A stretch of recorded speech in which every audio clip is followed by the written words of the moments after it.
Rejection is revolution. Why Black women build their own tables when doors won't open. Welcome to TED. I recently had the privilege of interviewing Michelle Jackson, a visionary researcher whose groundbreaking work is transforming how we understand power, resilience, and success in America. Michelle isn't just documenting barriers. She's uncovering revolutionary patterns that challenge everything we think we know about innovation and leadership. Her meticulous research revealing how Black women are reshaping America's entrepreneurial landscape has earned her recognition from business leaders and social justice advocates alike. But what makes her work truly extraordinary is how she transforms data into hope, statistics into stories of triumph. Today, I'm honored to share her profound insights with you. Let me start with a question that might make you uncomfortable. What happens when a door closes? Conventional wisdom says find another door. But what if there are no other doors? What if the building itself wasn't designed with you in mind? This is the reality many Black women face in America's economic landscape. But here's where the story takes an unexpected turn that will challenge everything you believe about power and progress. When faced with closed doors, Black women aren't just knocking louder or searching for side entrances, they're building entirely new structures with their own doors, their own rules, their own tables. This isn't just inspiring, it's revolutionary, and it forces us to reconsider everything we think we know about how innovation happens.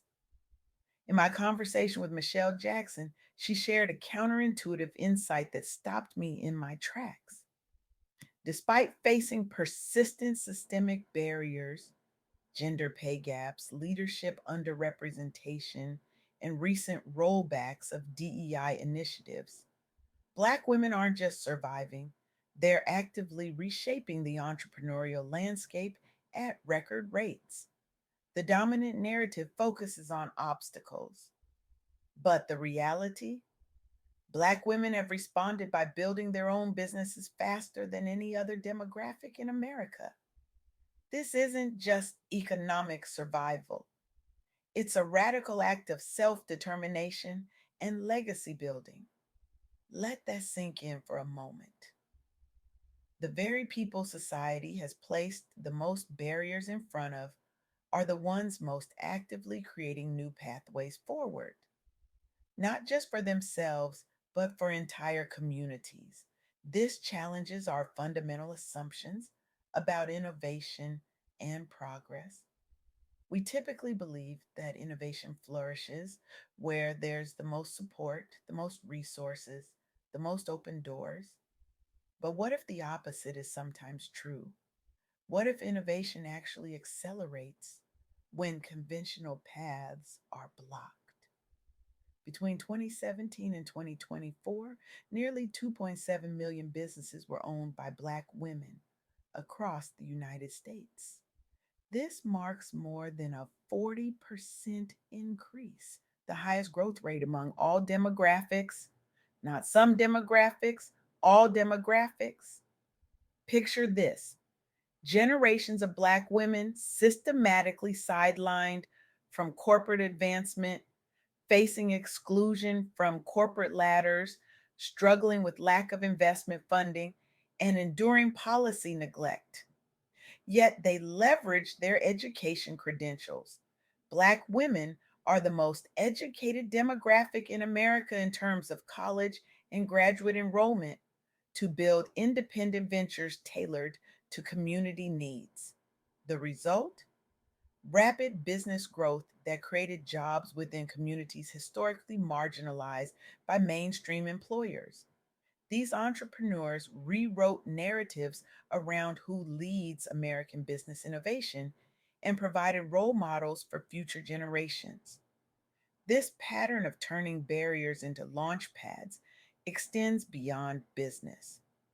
Michelle's research revealed that as recently as May 2025, data shows little improvement in closing the gender pay gap for Black women due largely to occupational segregation and racial disparities. Black women continue to face persistent wage inequity despite high educational attainment, along with the motherhood penalty impacting career progression. The response: decades of advocacy for policy change and increased public awareness campaigns, highlighting intersectional discrimination. This visibility has led some organizations to revisit compensation strategies, though progress remains slow overall.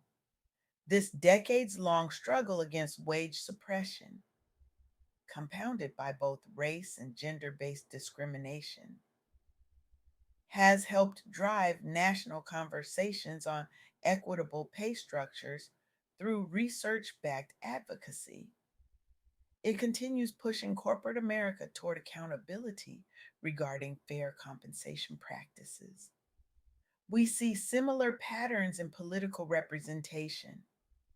In April 2025, there were record numbers, 399, of Black women serving in state legislatures nationwide.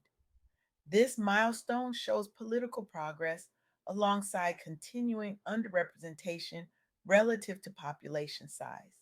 Despite gains at the state level post 2024 elections, overall representation still lags behind population share. White backlash has threatened momentum through anti DEI rhetoric and policies impacting hiring and elections elsewhere.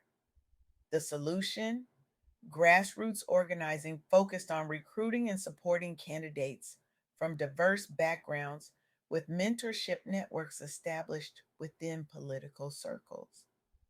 These efforts have created visible pathways into public service leadership roles for the next generation, while influencing legislation affecting marginalized communities directly. What's remarkable about these patterns is how they challenge our conventional understanding of power and progress. We typically think of innovation as flowing from privilege, from having access, resources, and support. But what Michelle Jackson's research reveals is something far more profound. Innovation often accelerates in response to exclusion. When traditional systems fail to provide opportunities or recognition, Black women create their own platforms, not just for profit, but for community empowerment, representation, and generational impact. This isn't just a story about Black women, it's a story about how human potential responds to constraints. It's about what happens when talent is systematically undervalued and underutilized. The conventional response would be to fight harder for inclusion in existing systems, to knock louder on those closed doors, to work twice as hard for half as much recognition. But what if that's not the most powerful response? What if building your own table is not just an act of necessity, but actually creates more innovation, more impact, and more sustainable change than fighting for a seat at someone else's table? This insight fundamentally challenges how we think about power, progress, and potential. Consider this: despite being the most educated demographic in terms of college and graduate enrollment, Black women remain drastically underrepresented in C suite roles, only 4% as of 2023, and continue to face widening pay gaps and job losses due to anti DEI policies. The traditional narrative would frame this as a tragedy, as wasted potential and systemic failure. And it is those things, but it's also the catalyst for something remarkable: the fastest growing entrepreneurial demographic in America. This pattern forces us to reconsider our assumptions about where innovation comes from. It suggests that some of the most powerful innovations don't emerge from well resourced labs or venture backed startups, but from people who have been systematically excluded from those very spaces It suggests that resilience isn't just about surviving hardship, it's about transforming barriers into launching pads for new possibilities. As Michelle told me, when you've been told no your entire life, you stop asking for permission and start creating your own reality. This insight has profound implications for how we think about fostering innovation and progress in any context. What if, instead of just focusing on making existing tables more inclusive, which is important work, we also invested in supporting people to build their own tables? What if we recognized that some of the most transformative innovations come not from tweaking existing systems, but from creating entirely new ones? What if we saw exclusion not just as a moral failure, which it is, but also as the unwitting catalyst for some of our most important innovations? This perspective doesn't excuse or justify systemic barriers. Those barriers represent a profound waste of human potential and a moral failure of our institutions. But it does suggest that our response to those barriers might be more creative and powerful than simply fighting for inclusion in flawed systems. It suggests that sometimes the most revolutionary act isn't getting a seat at the table, it's building a better table. This insight applies far beyond the specific experience of Black women entrepreneurs. It applies to any context where talent and potential are systematically undervalued or excluded. Think about the innovations that have emerged from disability communities when mainstream products and services failed to meet their needs. Think about the alternative economic models created by communities excluded from traditional banking. Think about the artistic movements that flourished when mainstream galleries and publishers closed their doors. Time and again, we see that exclusion, while unjust and harmful, can also be the catalyst for innovations that ultimately transform entire industries and societies. So, what does this mean for you? If you're someone who has faced barriers and closed doors, perhaps the most powerful response isn't just to knock louder or find side entrances.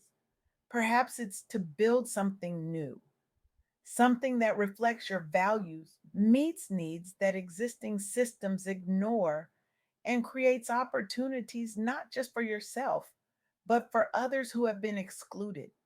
And if you're someone in a position of institutional power, perhaps the most important question isn't just how can we be more inclusive, but also how can we support people in building their own tables? How can we invest in innovations emerging from communities that have been systematically excluded? As Michelle Jackson's research shows, when Black women build their own tables, they don't just create opportunities for themselves, they create jobs in underserved communities. They develop products and services that meet previously ignored needs. They establish new models of leadership and success that benefit everyone. This isn't just about equity or justice, though it is certainly about those things. It's also about unleashing innovation and human potential that benefits all of us. I want to leave you with a challenge that goes beyond mere reflection. Your world is shaped by systems, some that serve you, some that don't, but you possess the power to build something new. Not tomorrow, not when conditions are perfect, but today, right now. What would happen if you stopped waiting for permission and started building your own table? What if rejection became your catalyst rather than your cage? This week, identify one space where doors have closed in your face, and instead of knocking again, draw up blueprints for your own door. Take one concrete step toward building something that doesn't just serve you, but creates pathways for others who will follow. Because when the system fails, the most revolutionary response isn't just to fight harder for inclusion, it's to build something better, something bolder, something that future generations will point to and say, that's where the revolution began. The question isn't whether you have the power to build your own table. The question is, what are you waiting for? Thank you